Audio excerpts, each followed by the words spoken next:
thank you so much, conference. I've waited 17 months, 25 days and 2 hours to appear in front of you in this hall as leader of our great party.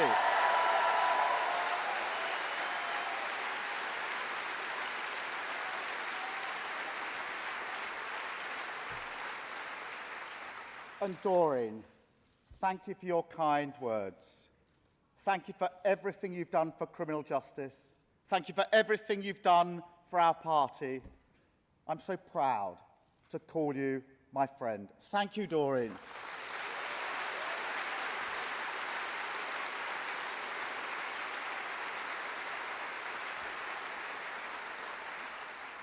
And conference, let me take this first opportunity to thank my brilliant Shadow Cabinet and Shadow Lords team for everything that they have done in the last 18 months.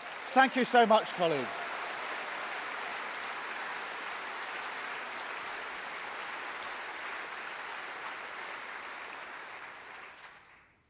And Louise Ellman, welcome home.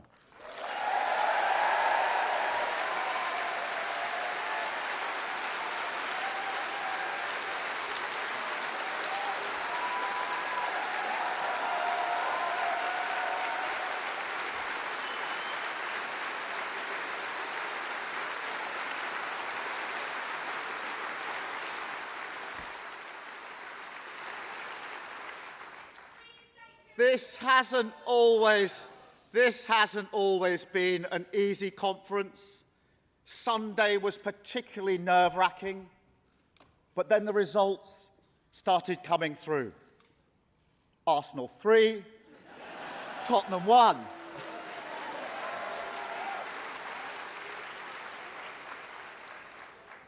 Conference, before I start, let me tackle the issue of the day head on.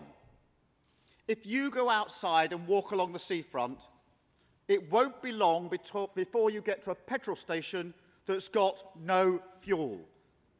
Level up, you can't even fill up.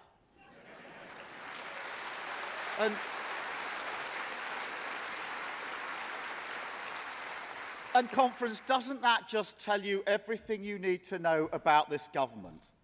Ignoring the problem, blaming someone else, then coming up with a half-baked solution. Why do we suddenly have a shortage of HGV drivers?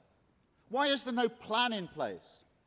A tank of fuel already costs £10 more than it did at the start of the year. Gas and electricity bills up. Gaps in the supermarket shelves.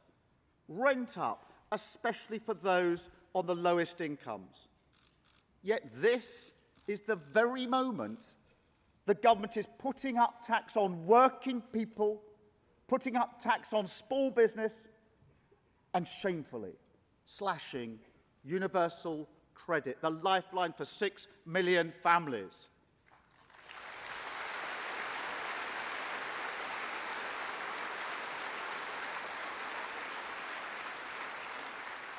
We have a fuel crisis, a pay crisis, a goods crisis, and a cost of living crisis all at the same time.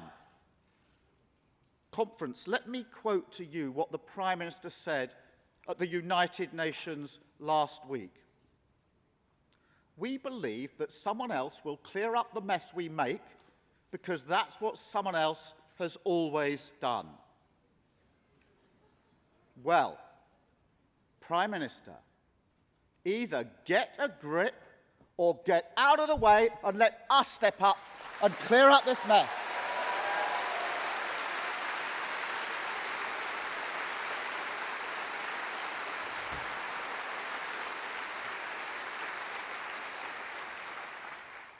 This is our first full conference since the 2019 general election, in which we suffered our worst defeat since 1935. To our devoted activists, to our loyal voters, I want to say loud and clear, you saved this party from obliteration, and we will never forget it. Thank you.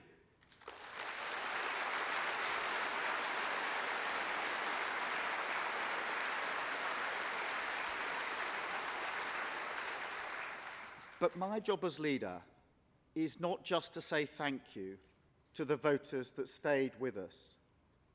It is to understand and to persuade the voters who rejected us. To those Labour voters who said their grandparents would turn in their graves, but they couldn't trust us with high office. To those who reluctantly chose the Tories because they didn't believe that our promises were credible. To the voters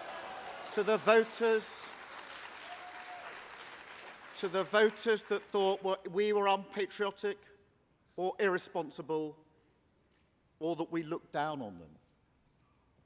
I say these simple but powerful words.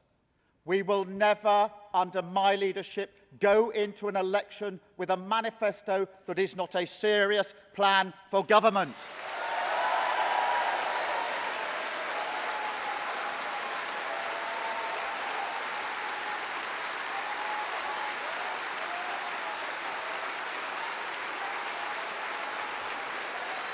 Thank you. Thank you.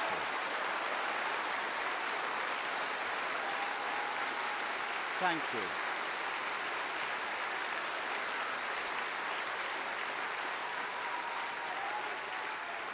It will not take another election defeat for the Labour Party to become an alternative government in which you can trust. And conference,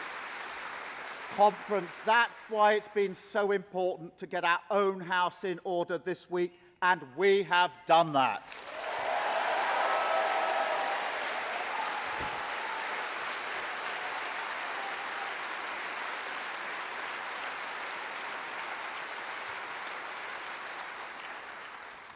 This is a... At this time on a Wednesday, it's normally the Tories that are heckling me. Doesn't bother me then. Won't bother me now.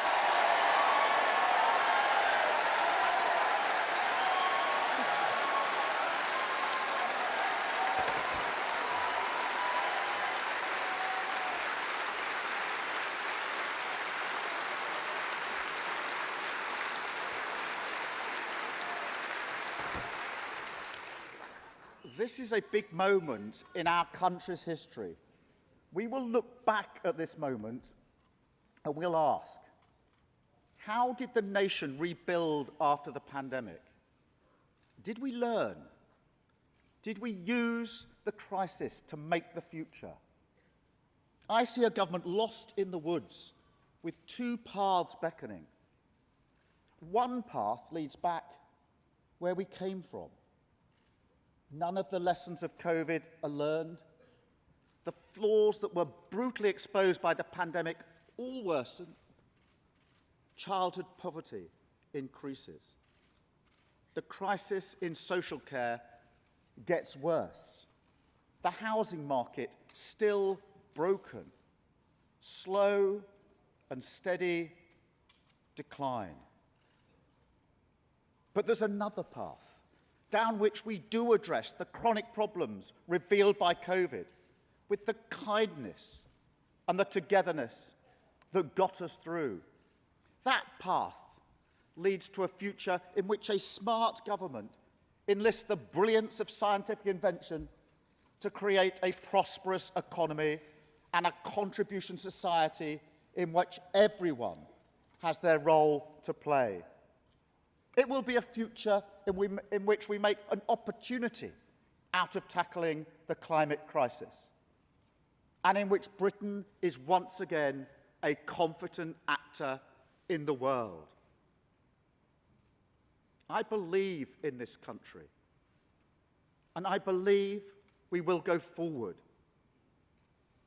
Today, I want to tell you how. Today, I want to tell you where my passions were born and why I'm in politics. There are two rocks in my life, the two sources of what I believe to be right and good: family and work. I'm not from a privileged background. My dad was a tool maker, although in a way, so was Boris Johnson's.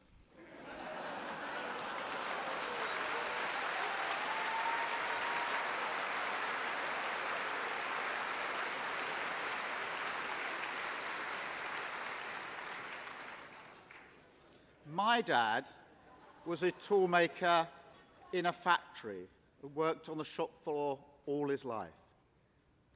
He gave me a deep respect for the dignity of work. There are some lines from Auden that capture the beauty of skilled work. You need not see what someone is doing to know if it's his vocation. You only have to watch his eyes. How beautiful it is, that eye on the object look. I saw that eye on the object look in my dad. The pride that good work brings. It puts food on the table and it provides a sense of dignity. So when I hear that this country is creating so many low-paid jobs, and when I tell you that good work and fair growth will be the priority for a Labour government, I haven't learnt this in some political seminar. I learnt it around the kitchen table. I learnt it at home from my dad. How pride derives from work. How work is the bedrock of a good economy. And how a good economy is an essential partner of a good society. That is why I am so proud to lead a party whose name is Labour.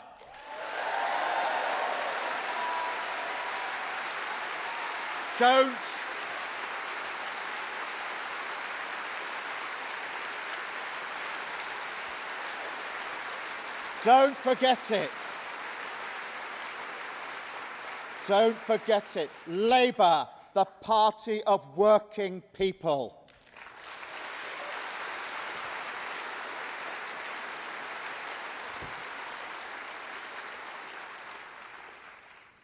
My mum worked incredibly hard too. She was a nurse in the NHS, and a very proud nurse too.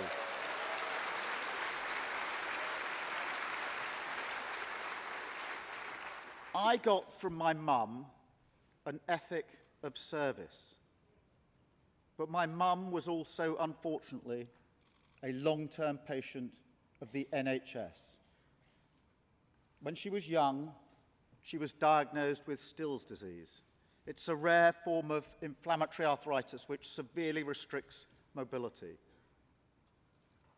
This disease, along with the drugs she had to take to control it, took a very heavy toll. The NHS, that had been her livelihood, became her lifeline. There were times, many times, when Mum was so ill that she had to go into hospital. I remember going into the intensive care unit one day, as I often did. Mum's bed was a riot of tubes and temperature devices. I could sense the urgency in the conversations of the 4 nurses on my mum's bed. I knew, without being told, they were keeping her alive. I can hardly convey to you the emotion of seeing your mum in that condition. And there was a sort of horrible irony in the moment. I'd just picked up an award for work I'd done on the death penalty, which in my own way was about trying to save people's lives. I'd gone to the hospital hoping to tell my mum about it. And there, in front of me, those 4 nurses were working to save her life. When that long day was over, I thanked them for what they'd done. And they said to me, "We're just doing our job." And they were. They were doing their job for my mum that night, somebody else's mum the night before, somebody else's mum the night after.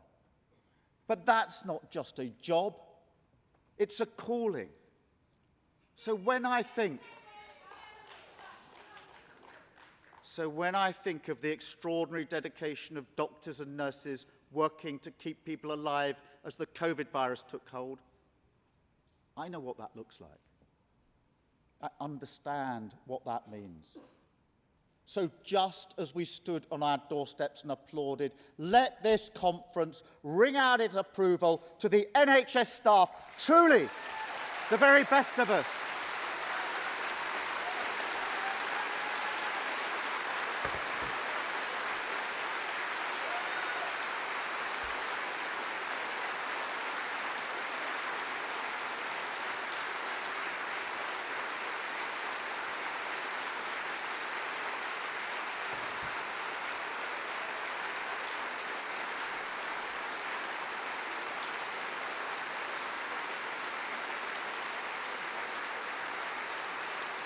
Thank you, Conference.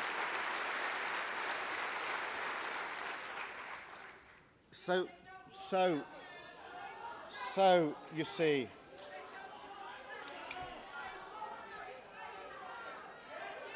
shouting slogans or changing lives, Conference.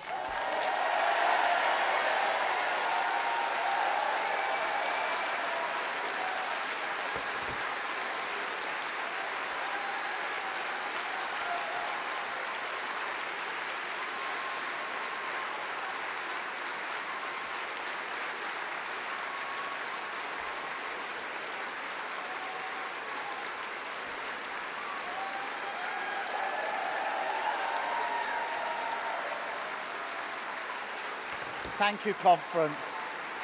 Thank you, Conference. So you see, family life taught me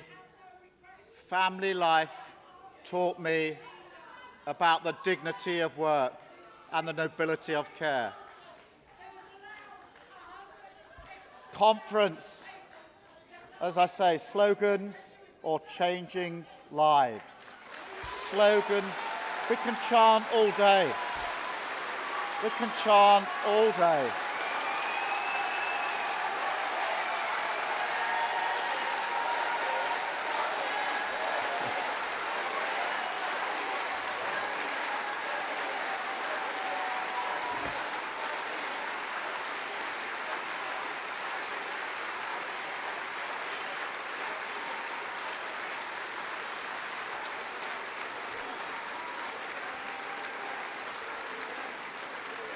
But conference,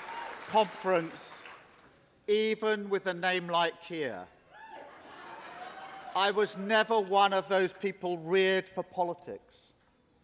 I became the first person in my family to go to university. The first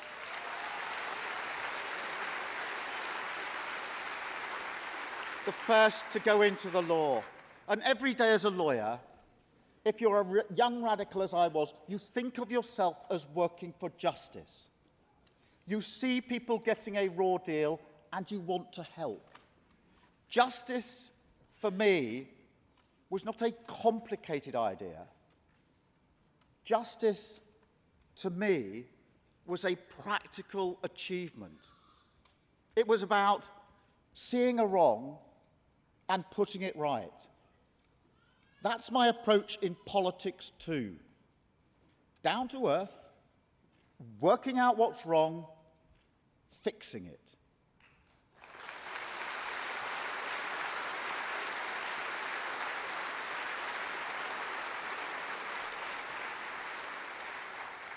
I had the great honour of becoming this country's chief prosecutor, leading an organisation, the Crown Prosecution Service. Three very important words: Crown brings home the responsibility of leading part of the national legal system. Prosecution tells you that crime hurts and victims need justice to be done.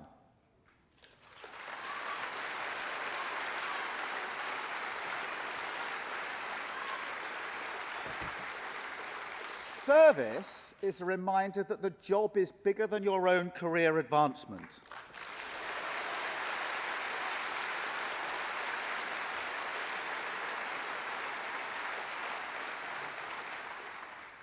I will always remember the day that John and Penny Clough contacted my office. Their daughter Jane was a nurse who had been the victim of terrible domestic abuse. After repeated assaults, Jane summoned the very great courage to report her partner. He was arrested and remanded in custody. But then, very much against the wishes of the Clough family,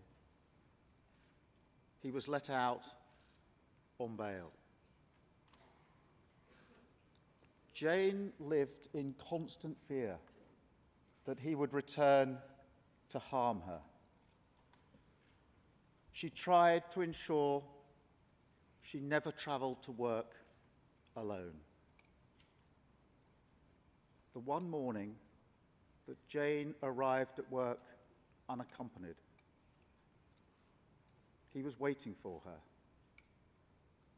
in the hospital car park. He was waiting for her in the hospital car park where he stabbed her 71 times. When Jane's parents got in touch, my office advised me not to see them. You can't get emotionally involved in cases, they said. I replied, if I haven't got time to see the parents of a young woman who's just been murdered, then what am I doing in this job?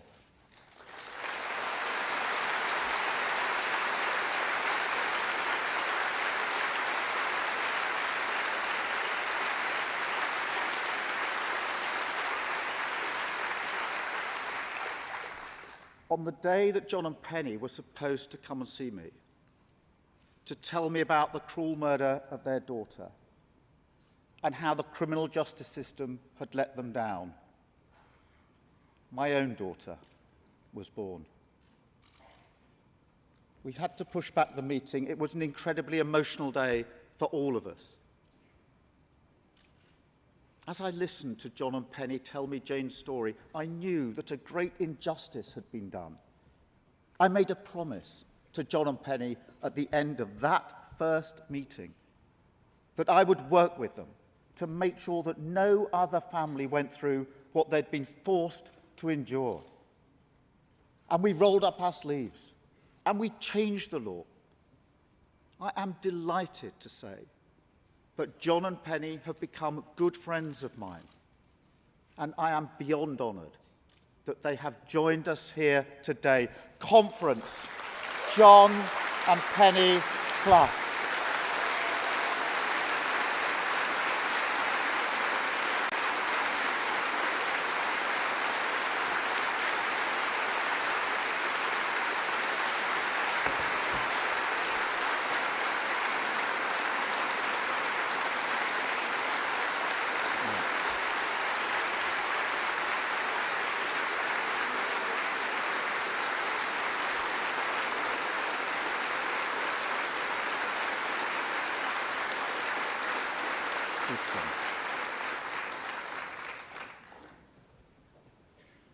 John and Penny taught me how to keep your dignity under severe pressure. Doreen Lawrence taught me the same lesson. Hers was a long battle for justice for Stephen, against the odds, confronting racism, but never giving up.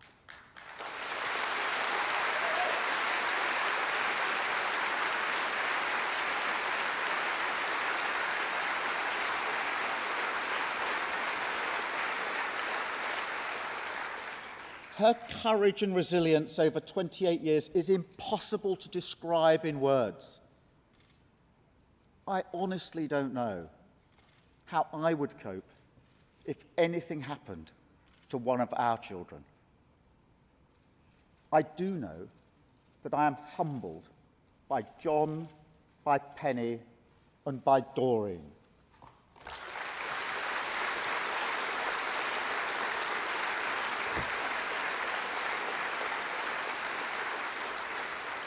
And that is why, under my leadership, the fight against crime will always be a Labour issue.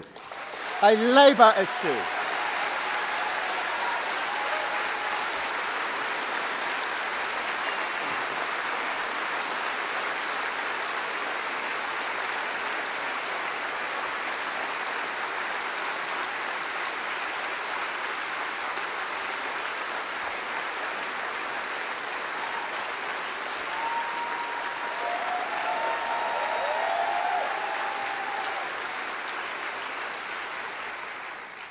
Fix it.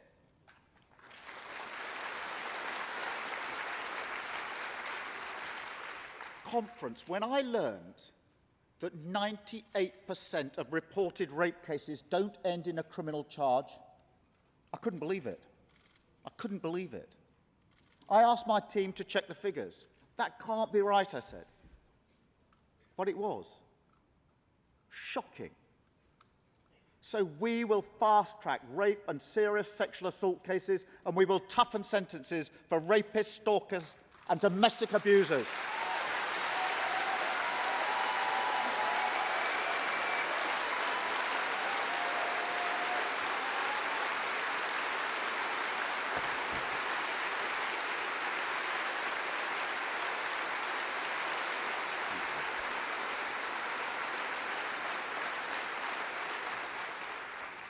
This is part of who we are, because it's part of what I am.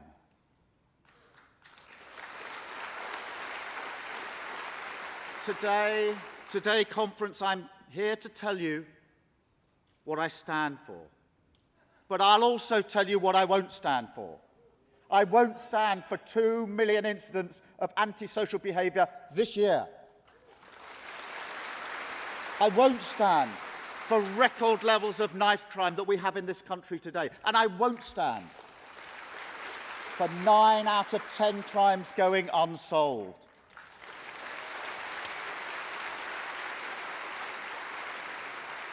Under the Tories, the criminal justice system is close to collapse. There's never been a bigger backlog in the Crown Courts. After 11 years of Tory government, we have lost more than 8,000 police officers. They pretend it doesn't make any difference. It does. Ask the workers on the day shift at Tata Steel in Wolverhampton. They told me about the repeated incidents in their neighbourhood.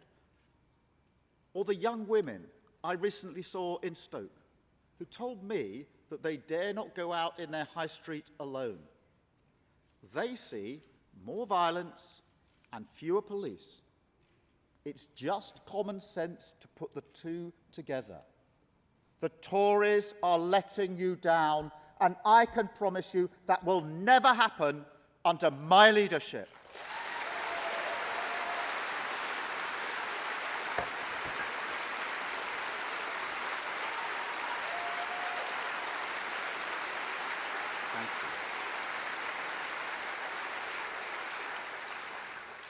Conference, there's something else I took from a career in the law, and that's that there's one law and it applies to everyone. Now, I try to remain calm in the bear pit of parliamentary politics. I'm not a career politician. I came to politics late in life, and I don't much like point scoring.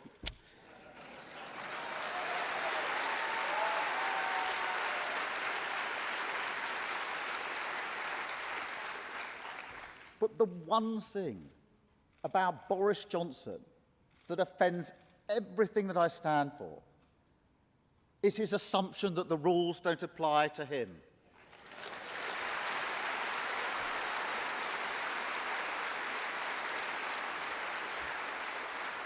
When Dominic Cummings took a trip to Barnard Castle to test his eyesight,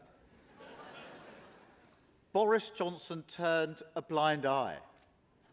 When Matt Hancock breached his own lockdown rules, Boris Johnson declared the matter closed. When I got pinged, I isolated. When Boris Johnson got pinged, he tried to ignore it. That's not how I do business.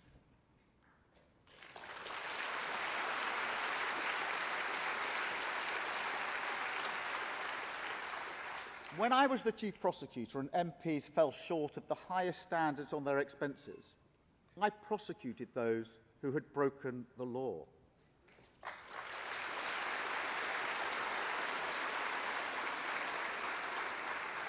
Politics has to be clean.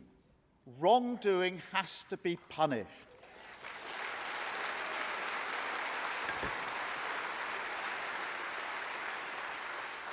Conference, there are times in this Parliament when I feel like I've got my old job back. Contracts handed out to friends and donors. The former Prime Minister lobbying the Chancellor by text. Refurbishing Number 10 with a loan from an anonymous donor. On behalf of the public that cares about clearing up politics, I put this government on notice.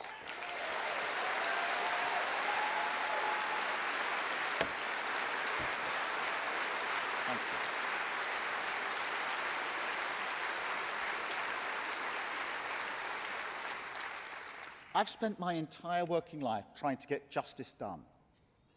In 2003, when I was working with the Policing Board of Northern Ireland, when I was learning up close just how hard it is to make a split-second life and death decision in a riot situation, as I worked with the police to create a lasting institution in accordance with the Good Friday Agreement, Boris Johnson was a guest on Top Gear, where, in reference to himself, he said to Jeremy Clarkson, "You can't rule out the possibility that beneath the elaborately constructed veneer of a blithering idiot lurks a blithering idiot."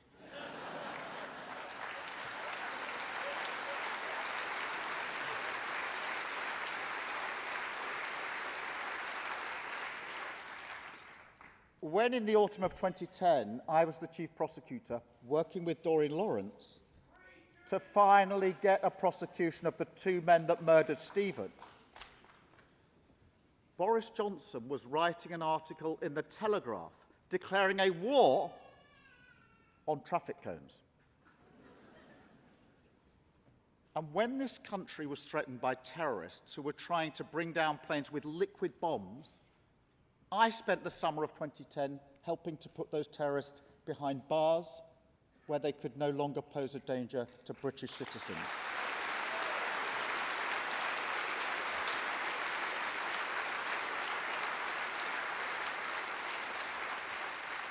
And whilst I was doing that, what were you doing, Mr. Johnson? You were writing a piece defending your right not to wear a cycle helmet. Conference, it's easy to comfort yourself that your opponents are bad people. I don't think Boris Johnson is a bad man. I think he's a trivial man. I think he's a showman.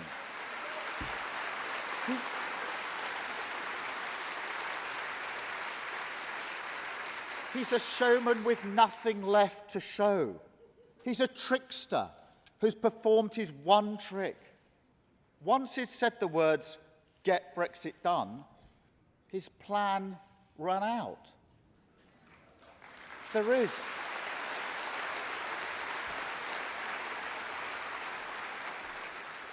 is no plan.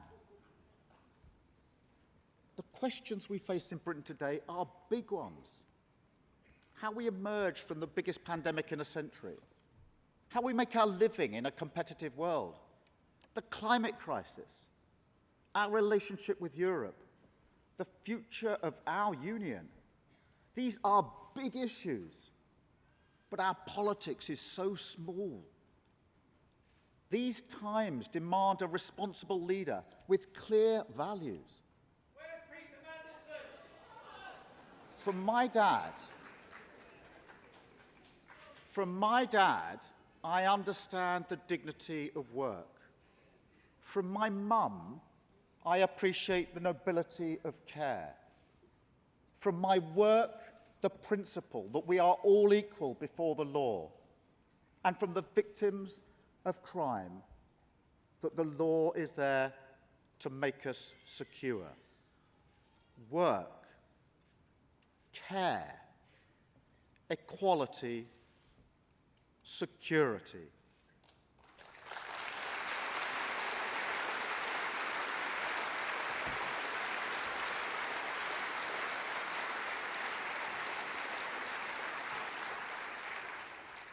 That's what I mean by justice, and that's what I've been aiming at all my working life. That's why I'm in politics, and those are the values this country needs as we first seek to recover from the pandemic, and then to look with excitement and anticipation at the path that beckons us to retool Britain for the future, to make this nation anew.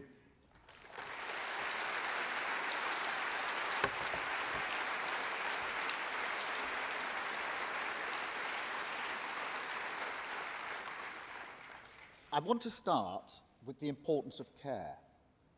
COVID-19 exposed the state of Britain 2020. After a decade of cuts and neglect, the health service wasn't ready. Just when the nation needed 4 nurses on its bed, sadly, they couldn't always be there. 1.6 million older people were going without the care they needed. GP numbers had tumbled. Waiting lists for treatment had spiralled. Then, on top of that, the government was fatally slow to respond. The Prime Minister's inability to make up his mind really mattered. Britain has the worst death toll in Europe. We have lost 133,000 people to COVID. Every one of them, somebody's mum, dad, sister, brother, friend.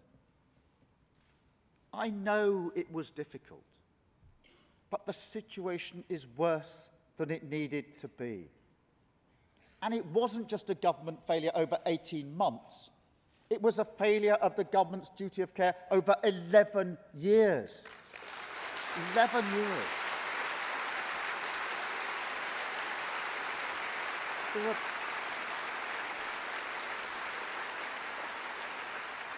There are cracks in British society, and COVID seeped into them.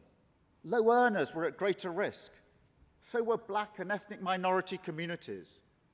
COVID forensically found those who already had health problems, and it's left in its wake a significant backlog. NHS waiting lists are at the highest level on record. 5.5 million people are waiting for treatment. The great scandal of the pandemic was what happened in our care homes. And let me tell you this, conference, an unfair tax hike that doesn't fix social care and doesn't clear the NHS backlog is not a plan.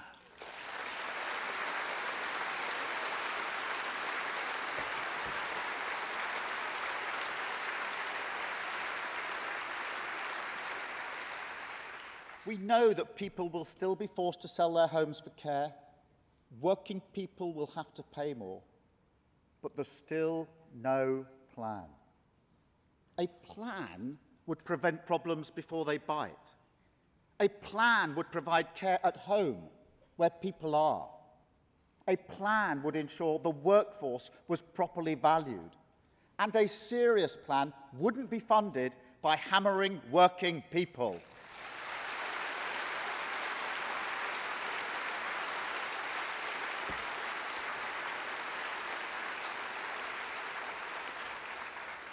There is no doubt that the NHS needs more money, and a Labour government will always fund the NHS properly.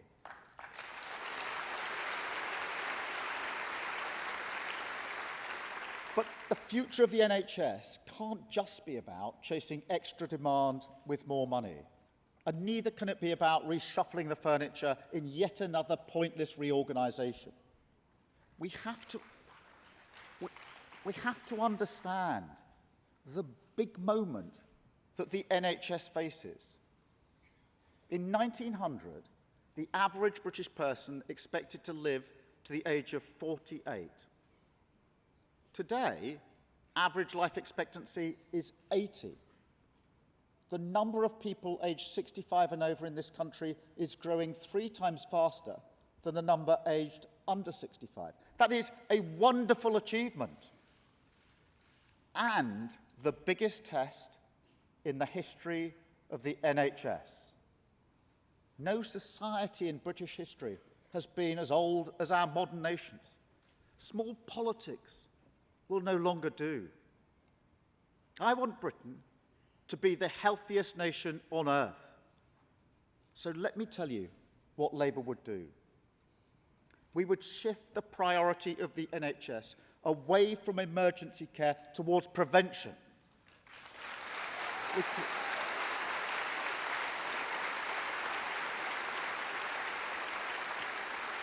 We can catch problems early, and at the same time, we can use the resources of the NHS better. And I don't just mean physical illness either. With every pound spent on your behalf, we would expect the Treasury to weigh not just its effect on national income, but also its effect on well-being.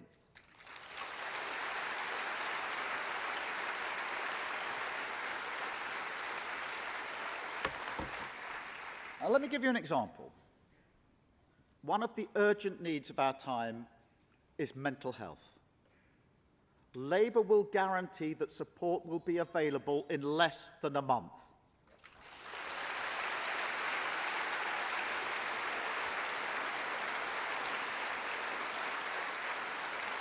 We will recruit the mental health staff that we need. Over 8,500 more mental health professionals supporting 1 million more people every year.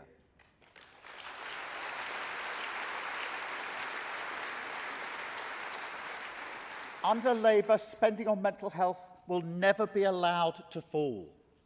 And we'll make sure that children and young people get help early by ensuring that every school has specialist support and every community has an open access mental health hub.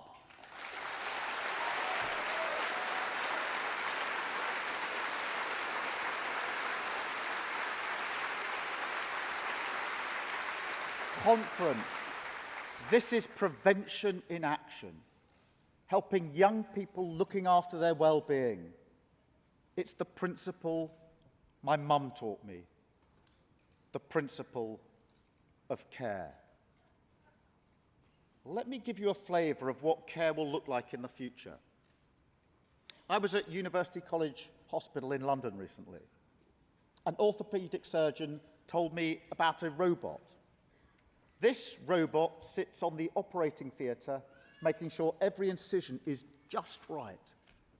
The surgeon can't go wrong because the robot works an override system, a bit like driving a car with a driving instructor. The doctor and the robot working together are so efficient that patients can be discharged a whole day early. Over time, that means thousands of hospital beds are freed up. The range of possibility is bewildering. Precision editing of the genome will help us wipe out pathogens. The science of robotics and exoskeletons will help patients who are struggling to move. Virtual reality is being used to alleviate suffering of post-surgical pain. I could talk about this all day. I promise I won't. I don't pretend to understand all the medical science, but as politicians, we have to recognise the scale of what's happening and put the power of smart government behind it.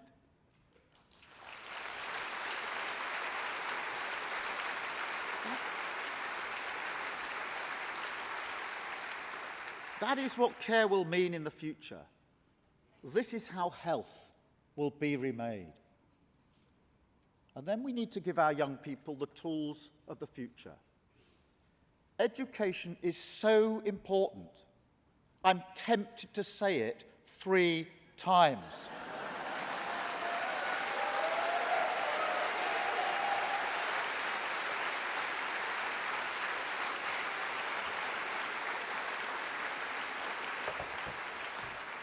When you don't invest in young people, the whole nation suffers, and the less fortunate get behind.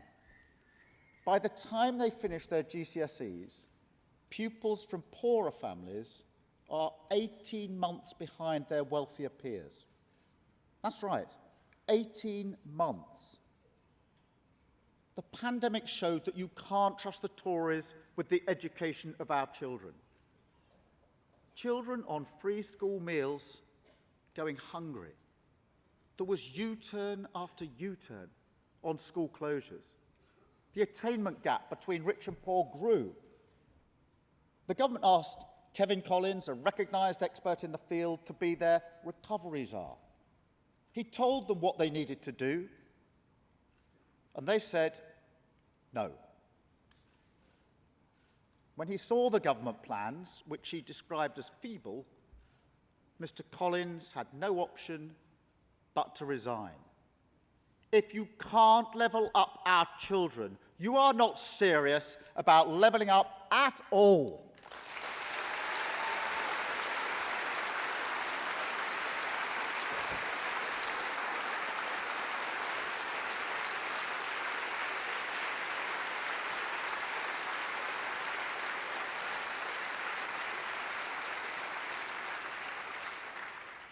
And even before the pandemic, 200,000 children grew up in areas with not a single primary school rated as good or outstanding.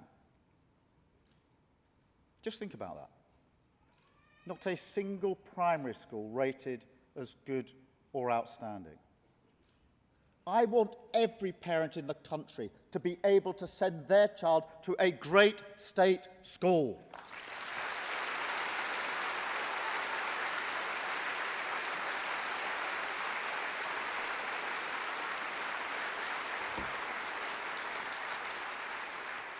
On top of that, if you can believe it, 40% of young people leave compulsory education without essential qualifications.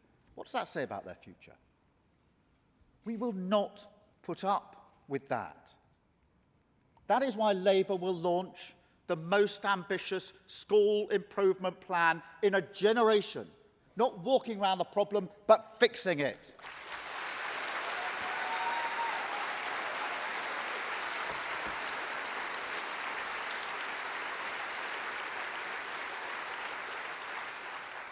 Under Labour, education will recover. But education needs to do more than just recover.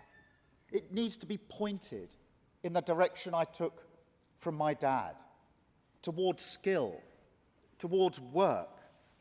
Employers in all sectors tell me that they need well-rounded young people skilled in life, ready for work, young people who can communicate and work in a team. That's why it's stupid to allow theatre, drama and music to collapse in state schools.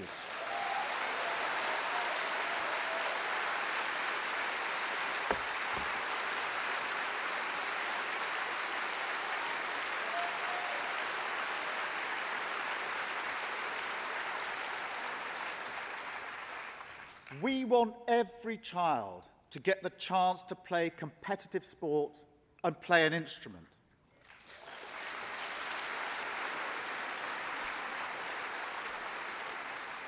When I was at school, I had music lessons with Fatboy Slim. I can't promise that for everyone, not even here in Brighton. But I can promise that Labour, as the name tells you, will make a priority of getting this country ready for work. That's why we will focus on practical life skills. We will reinstate 2 weeks of compulsory work experience, and we will guarantee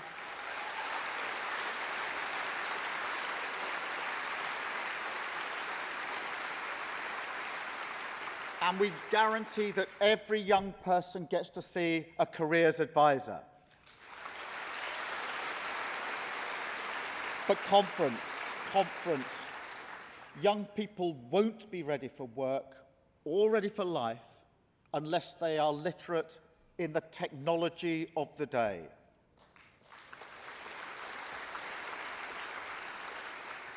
Fewer than half of British employers believe young people have the right digital skills. We do much worse in computer skills than most of our economic rivals. That is why Labour will write a curriculum for tomorrow.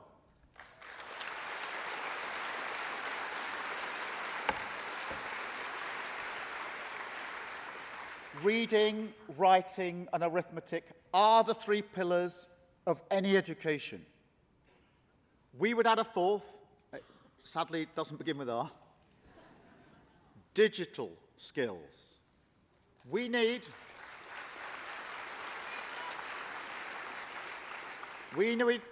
to ensure that every child emerges from school ready for work and ready for life. And conference. As in health, so too in education. We can work by the light of new technology. Machine learning can cater for individual work styles. Artificial intelligence can help tuition, especially for students with special needs. Cloud computing has brought the archive of the best that's been said and done to the handset of every student. There is so much possibility, and all we have to do is to learn to adapt. I think my dad might appreciate the technical term that's used for this change. It's known in the trade as retooling.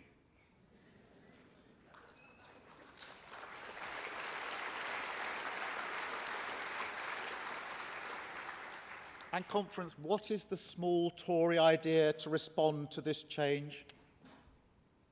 They want to reintroduce Latin in state schools.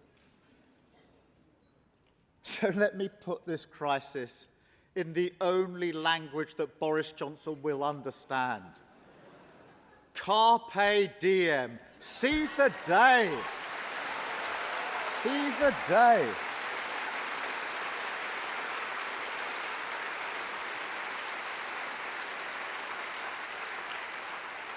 Finally, it's time to act, to educate our young citizens in the skills they need for work and the skills they need for life.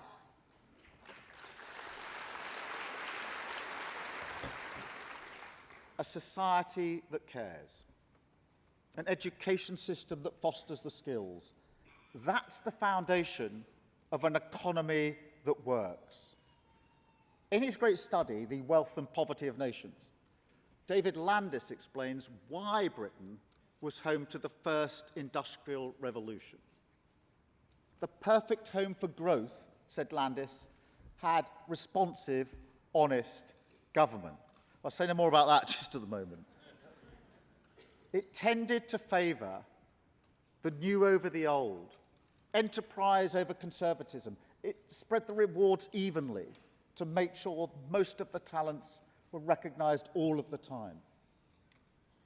But the most important factor of all, the lesson we need to relearn, was that Britain led the world in the technology of the day. The flying shuttle, the spinning jenny, the power of the loom, these inventions were once the wave of the future.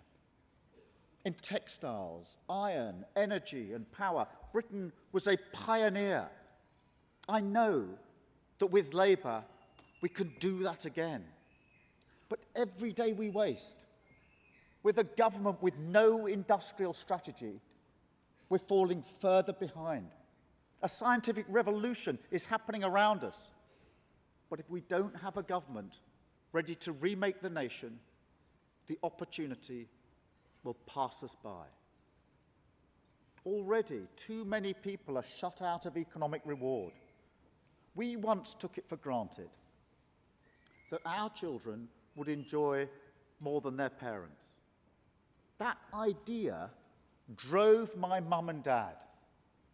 It comforted them that whatever the ups and downs of life, they were living in and contributing to a better society.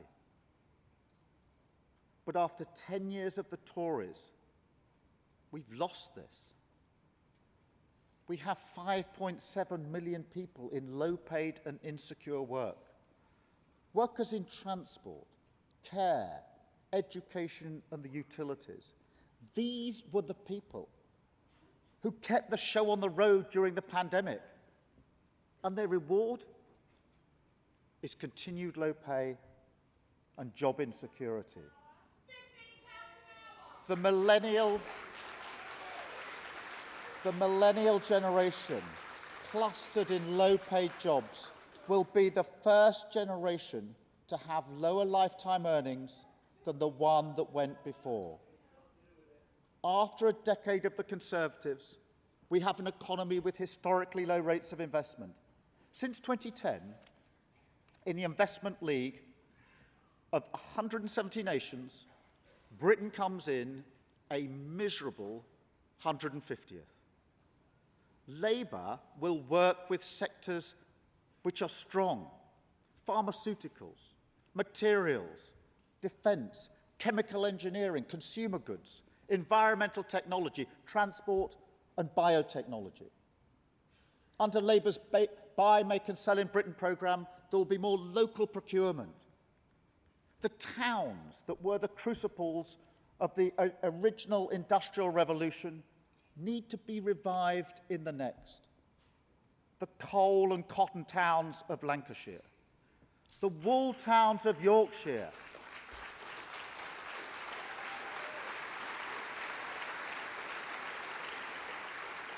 the great maritime and fishing economies of our seaports. These places made Britain the envy of the world. We cannot make the nation we want without them.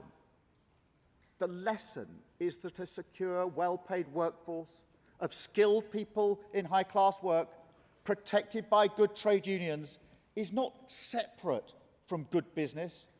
It is the definition of good business.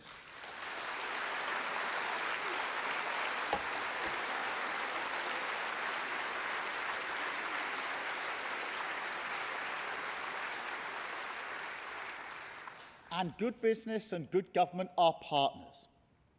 I have no doubt that the small businesses of this country are the next generation wealth creators.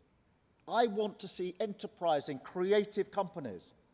I want to see them make a profit and employ more people. I want to create the conditions in which inventive small businesses can grow into inventive big businesses. But we don't give ourselves the best chance. I've lost count of how many business leaders have told me that they wish their time horizon could be longer. So when I say that Labour pledges to change the priority duty of directors to make the long-term success of the company the main priority, we will do it with the blessing of British business.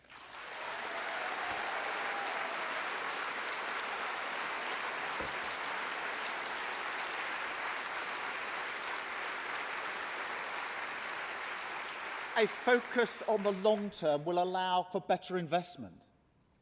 Labour will make Britain a world leader in science and research and development.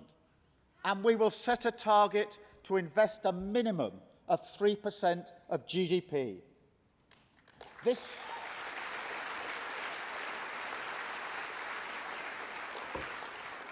This nation will not grow with the low wages, low standard, low productivity of the Tories. I'm determined we're going to change this by investing in our businesses, by unleashing our creativity, by bringing forward the New Deal for working people launched by Angela on Saturday.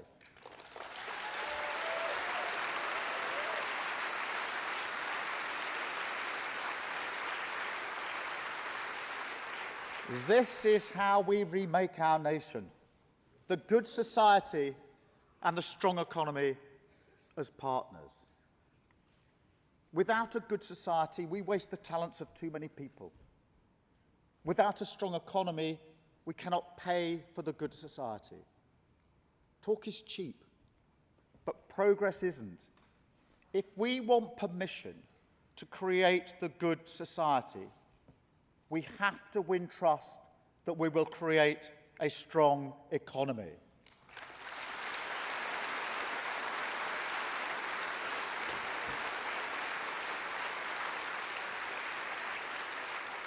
The economic inheritance from the Tories will be appalling. A botched Brexit, followed by COVID, has left a big hole. The government is learning that it's not enough to get Brexit done. You need a plan to make Brexit work.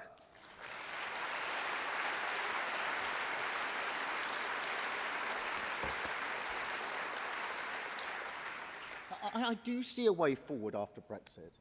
If we invest in our people and our places, if we deploy our technology cleverly, and if we build the affordable homes we so desperately need. But the public finances we inherit will need serious repair work.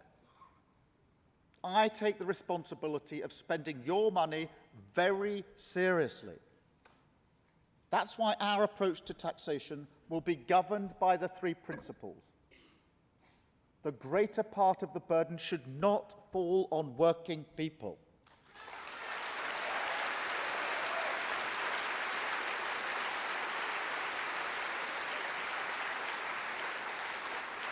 The balance between smaller and larger businesses should be fair.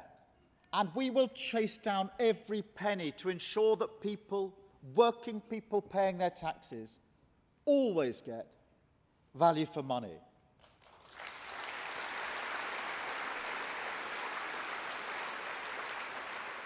As Rachel said on Monday, all spending will be scrutinised by an Office for Value for Money.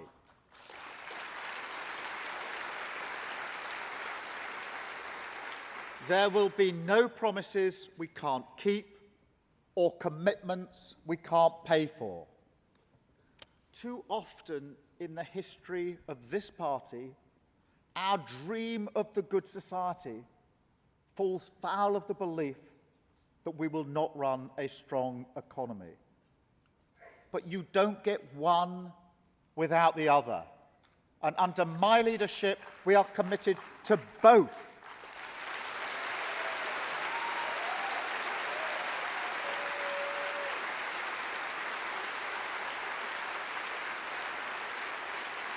And I can promise you now, under my leadership, Labour will be back in business.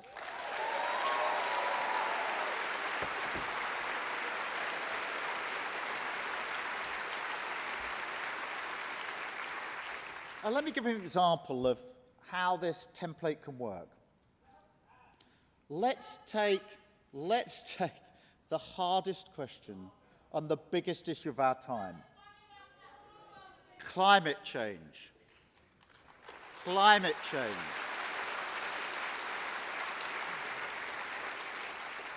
This is an issue of security.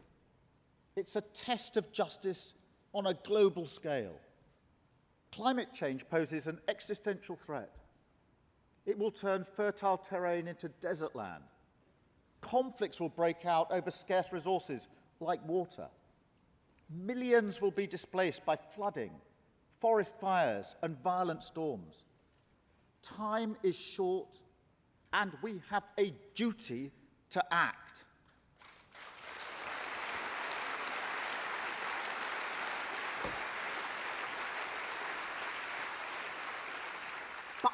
But that obligation shouldn't daunt us. It should embolden us. Shifting the economy onto a sustainable path is full of promise for Britain. Full of promise. Every time I enter a high-tech factory, I wonder what my dad would have made of it. Not so long ago, We shaped metal by drilling it, milling it, and turning it. I remember my dad working with a spark eroder, submerging metal in a liquid and using an electrical charge to shape it. We thought it was revolutionary at the time.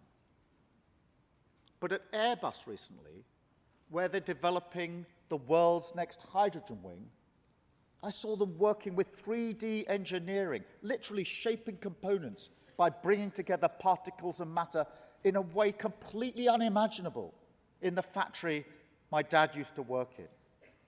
I saw young apprentices in a fully unionized factory, proud of the skilled work that they were doing.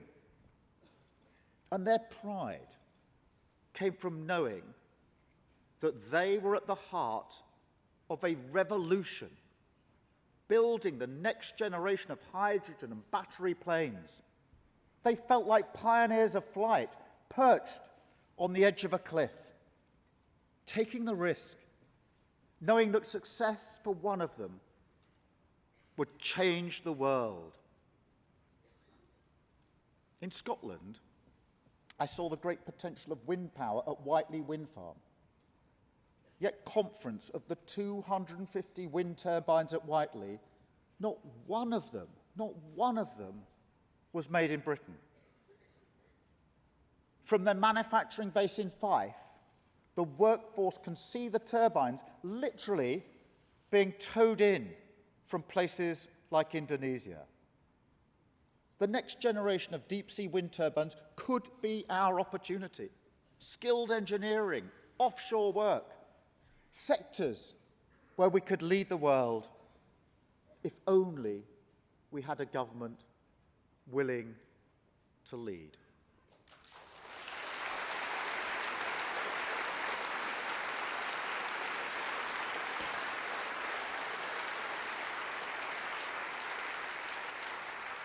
Public funding was an important component of so many inventions: the personal computer, the internet, the iPhone.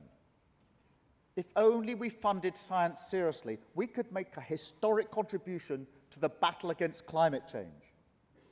Action is needed, not in the future, but now.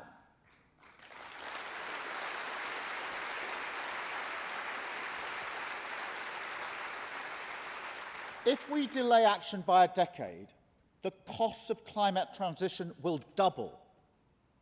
This urgency is why Labour will bring forward a Green New Deal.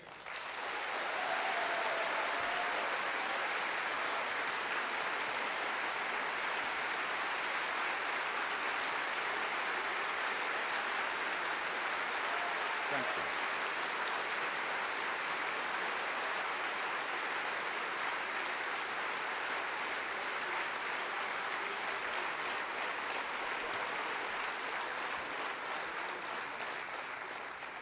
Our Green New Deal will include a climate investment pledge to put us back on track to cut the substantial majority of emissions this decade.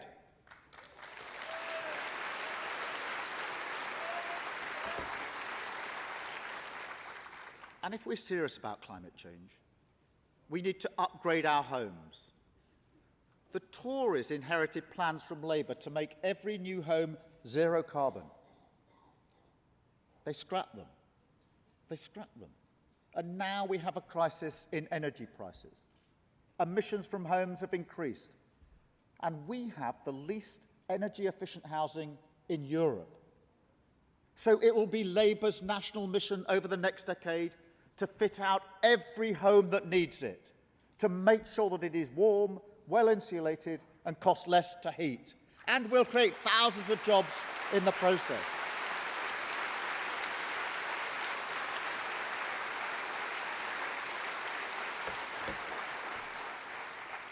I can also pledge that we will introduce a Clean Air Act.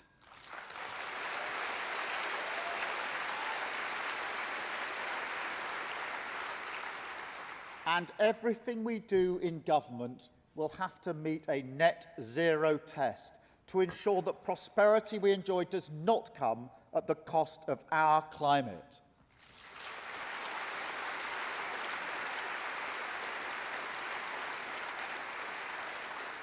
And that's why on Monday, Rachel set out her ambition to become Britain's first Green Chancellor.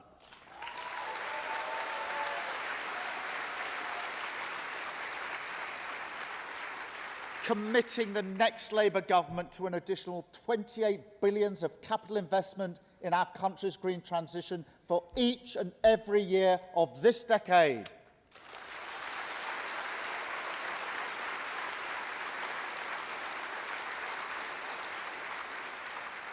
Like those pioneers in flight, and like those young engineers working on the next generation plane, we have it within our grasp to make a historic difference. We have it within our grasp to be the change we need in the world. After a decade of Tory government, how we need that change. Under the Tories, wages have fallen in every English region. Local government has been cut to the bone. More than 500,000 more children live in poverty, and so do 500,000 more pensioners. For the first time in decades, life expectancy has stalled. And after all that, the Tories expect us to believe that levelling up is more than a slogan.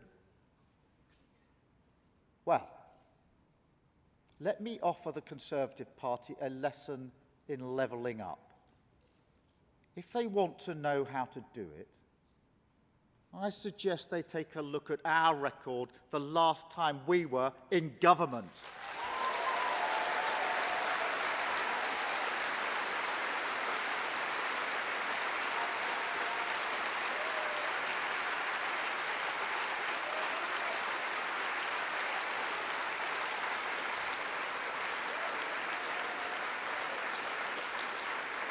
Hospital waits down, GCSO results up, 44,000 more doctors, 89,000 new nurses.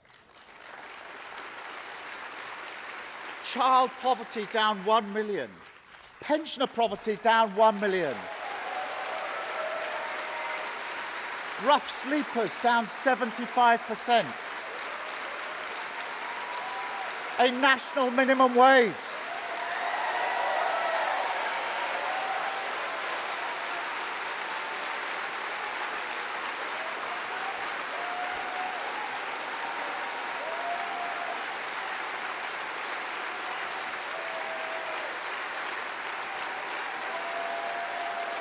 Conference.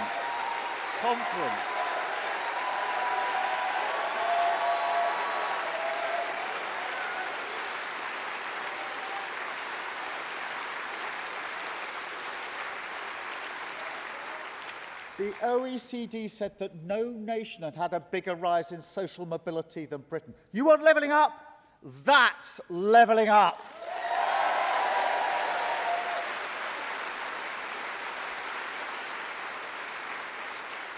And you can see the benefit of Labour in power today. Look at what our fantastic metro mayors and local authority leaders are doing.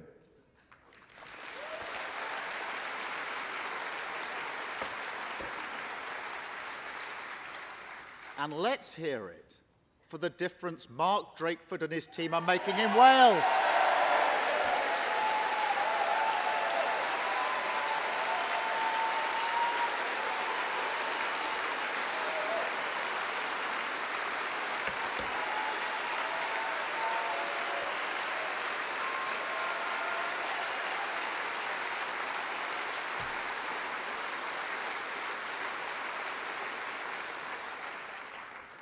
I have a great relationship with Mark, but I fear that it's under threat. I believe in the union of the nations on these islands.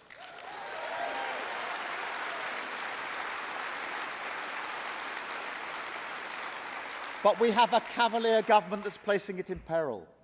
Scotland is in the unfortunate position of having two bad governments.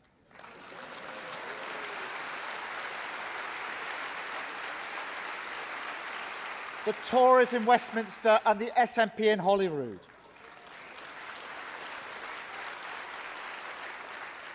When Nicola Sturgeon took office, she said she wanted to be judged on her record.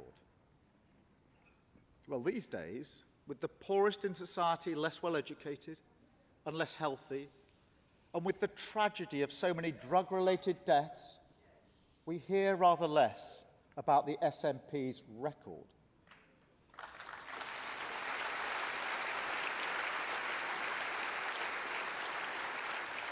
The SNP and the Tories walk in lockstep. They both exploit the constitutional divide for their own ends.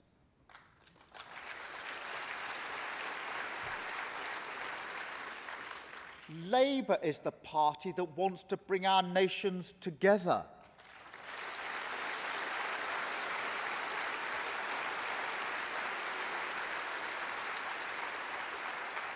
Under the fantastic leadership of Anna Sawar, Labour is the party of the Union.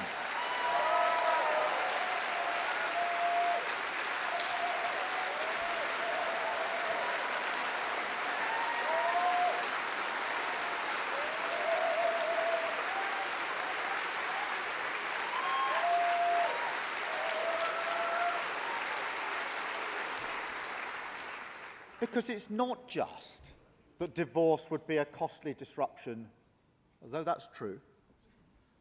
And it's not just that our union is in all our economic interests, though that is also true. It's that we're more progressive together. We are more secure together. We're a more bigger presence in the world together.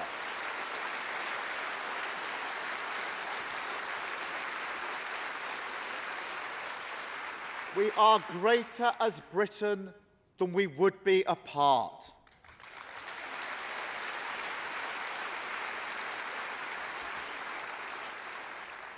As Gordon Brown said recently, when a Welsh or Scottish woman gives blood, she doesn't demand an assurance that it must not go to an English patient.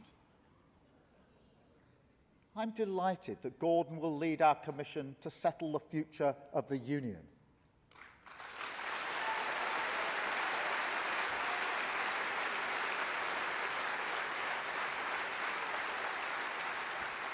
And I know that Gordon believes that if you look past the Tories' pathetic attempts to divide us in a culture war, you can glimpse a tolerant, progressive nation of which we can all be proud.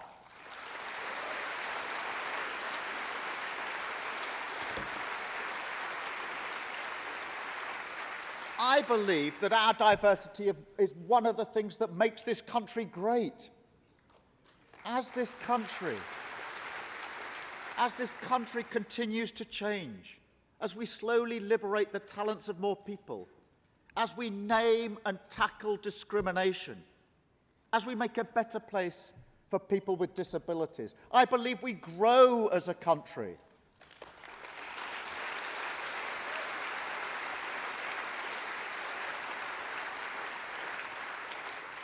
When the government ignored Marcus Rashford's campaign on school meals, I was shocked. But I couldn't believe it when Rashford and the England team took the knee to highlight and condemn the racism that they had had to endure. The Home Secretary encouraged people to boo. Well, in this conference hall, we are patriots.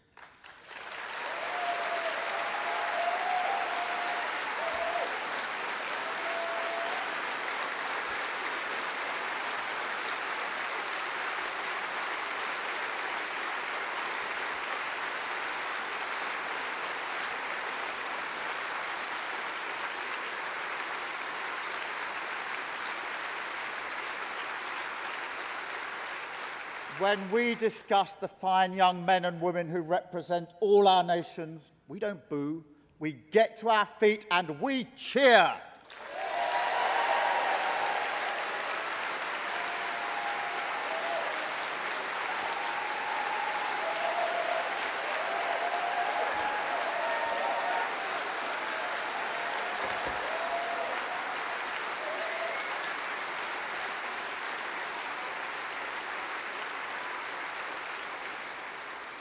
Let me say a word too about another band of great British men and women. Our military put themselves in harm's way to protect our security. I am proud of them.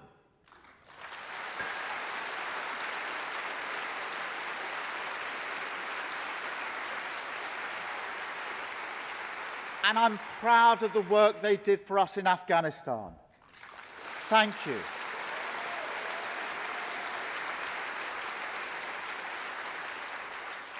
It grieves me to see Britain isolated and irrelevant. Labour is the party of NATO, the party of international alliances.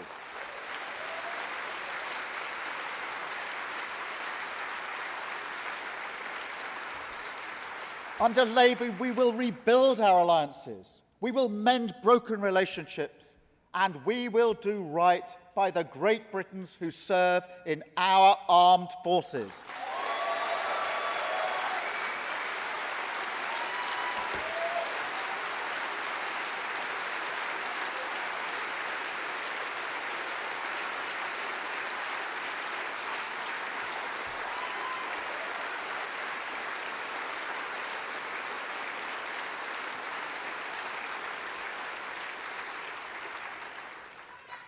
I can see the ways in which we can remake this nation. And that's what we get to do when we win.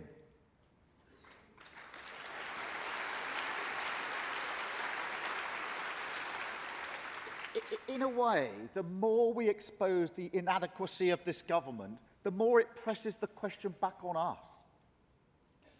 If they're so bad, what does it say about us? Because after all, in 2019, we lost to them, and we lost badly. I know that hurts each and every one of you. So let's get totally serious about this. We can win the next general election. This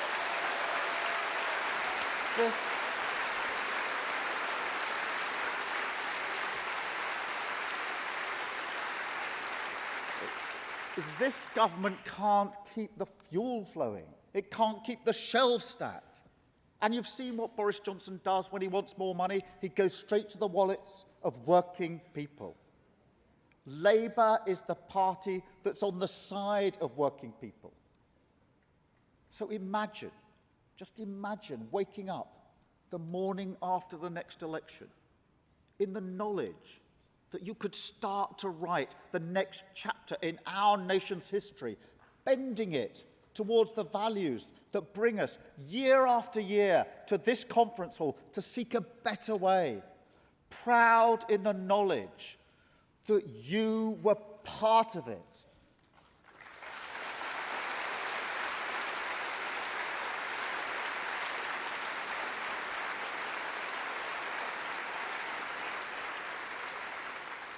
I have loved my first full conference as leader. I've really loved it.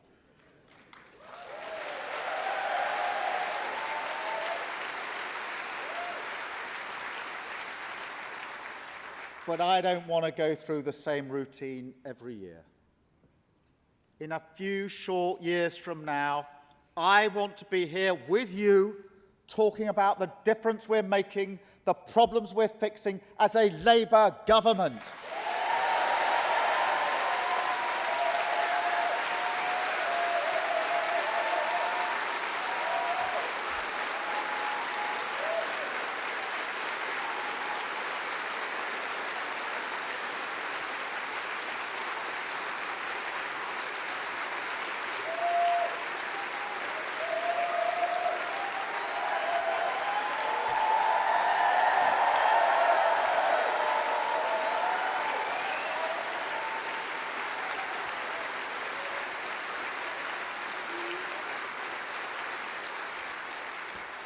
That is what this party is for. That is the object of the exercise.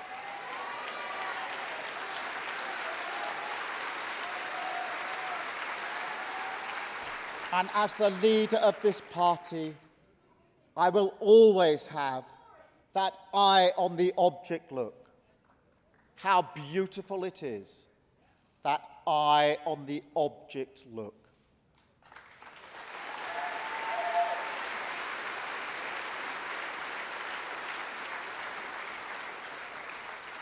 This is a big moment, a time of rapid change. The first pandemic in a century, the aftermath of Brexit to sort out, the urgent claim of the climate, then our own domestic questions, providing a secure job that pays a decent wage, a good school nearby, health and social care that you can rely on, a home you can afford. This is a big moment that demands leadership. Leadership founded on the principles that have informed my life and with which I honour where I have come from.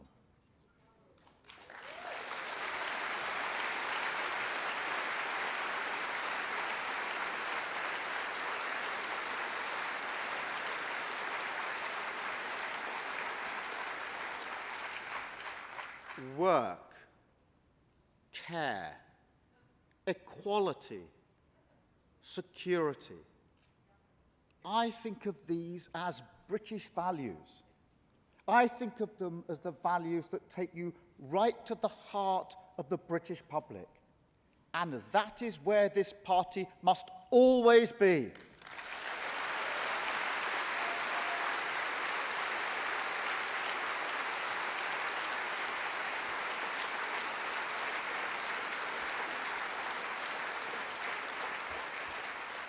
I think of these values as my heirloom. The word loom, from which the idea comes, is another word for tool.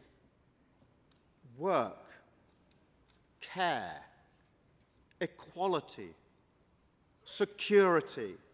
These are the tools of my trade, and with them, I will go to work. Thank you, conference.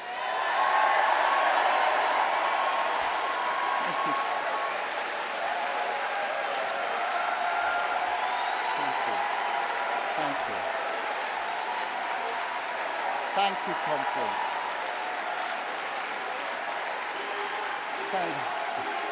Thank you, conference. Thank you. Thank you. Thank you. Thank you. Thank you.